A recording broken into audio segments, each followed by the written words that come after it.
Hola a todos, mi nombre es Sebastián Morales y voy a realizar una presentación sobre la incubadora.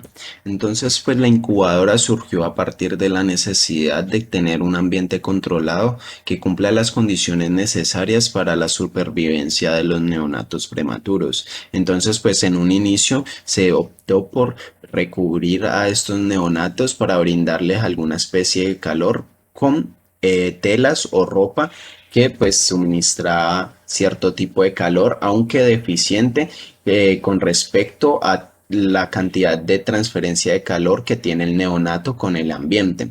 Entonces, pues se vio la necesidad de diseñar estructuras que cumplieran esta función. Entonces, primero en Rusia se creó la Warming Tube, que en 1835 fue un dispositivo que en sus paredes tenía una cavidad donde se almacenaba agua caliente que permitía el intercambio de calor con el neonato. La otra posteriormente fue el Tarnier Incubator en 1880, que ya fue una especie de incubadora recubierta, la cual pues por medio de una lámpara de alcohol calentaba agua y con una corriente de aire me permitía la transferencia de calor hacia las paredes en las cuales estaba rodeado el bebé. Esto permitía pues tener una compuerta removible para posteriores tratamientos que requiera el bebé por medio de los cuidadores.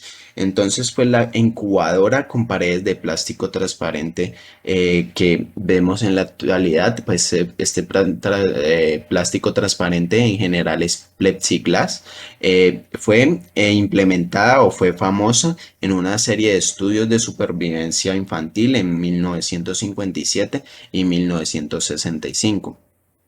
Algunos factores considerados en el diseño de una incubadora son el balance fisiológico de calor, la producción de calor, la pérdida de calor, la temperatura ambiental, la transferencia de calor y el ambiente térmico neutro. Aunque el ambiente térmico neutro es una idealización del objetivo óptimo al que se tiene que tender con una incubadora, pero en realidad pues esto está en debate, ya que muchos estudios demuestran que la exposición a variaciones en temperaturas para el bebé en realidad es beneficioso para preservar la autoprotección que tiene, la capacidad de autoprotección que se tiene normalmente.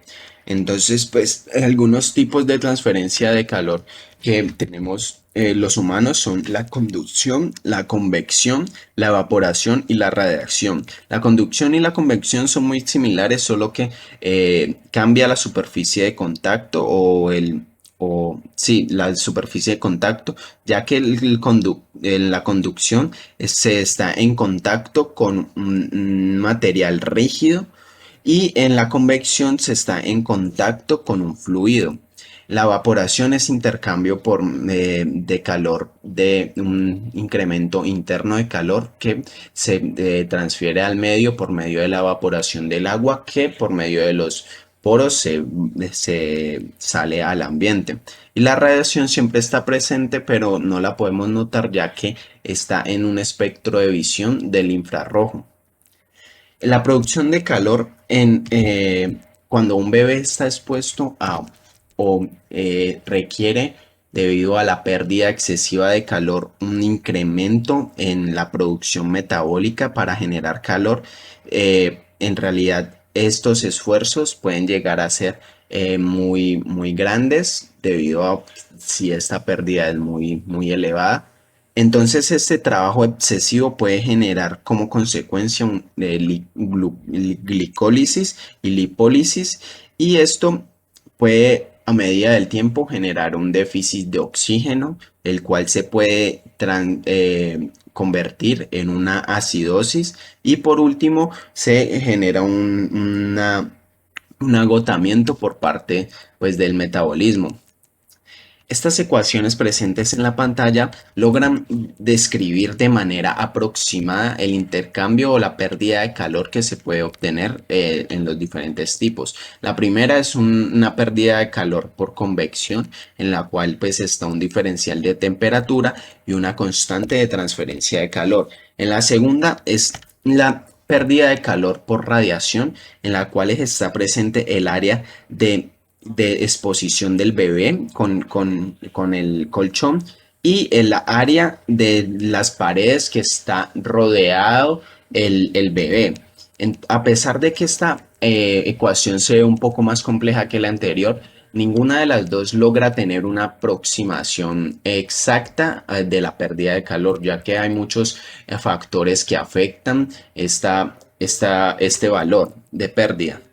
En un estudio que se realizó, se trató de ver la correlación que se tiene de la tasa metabólica con los diferentes puntos los diferentes temperaturas en diferentes puntos del cuerpo. Entonces, pues se pudo notar que la tasa metabólica con respecto a la temperatura rectal no tiene ninguna correlación con con la piel, si tiene una correlación leve, con el ambiente también, pero se obtuvo una correlación casi perfecta entre la tasa metabólica y la diferencia entre la piel y la temperatura ambiental de la incubadora. En la gráfica inferior derecha podemos ver que tiene un comportamiento de regresión lineal, lo cual pues corresponde a la dependencia.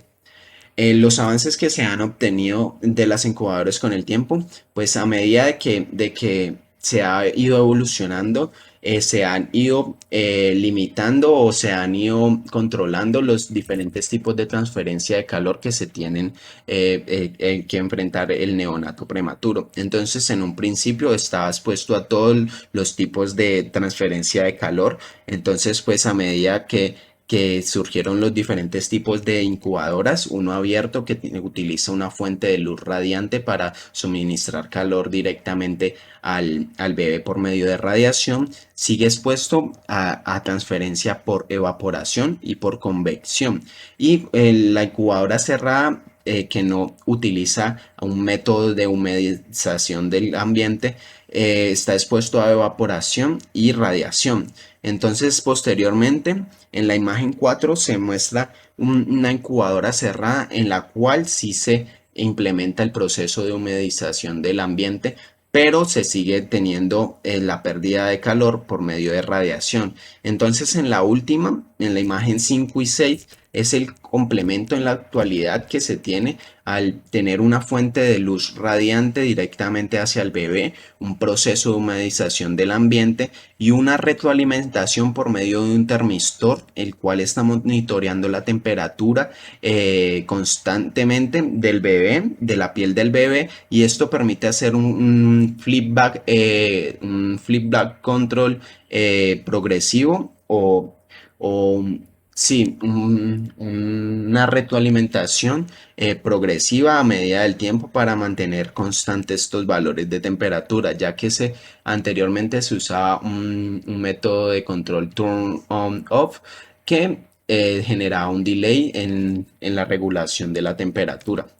Y por último están las incubadoras para las funciones específicas que pueden ser el de microambiente sensorial, radiación electromagnética, de transporte y propósitos específicos.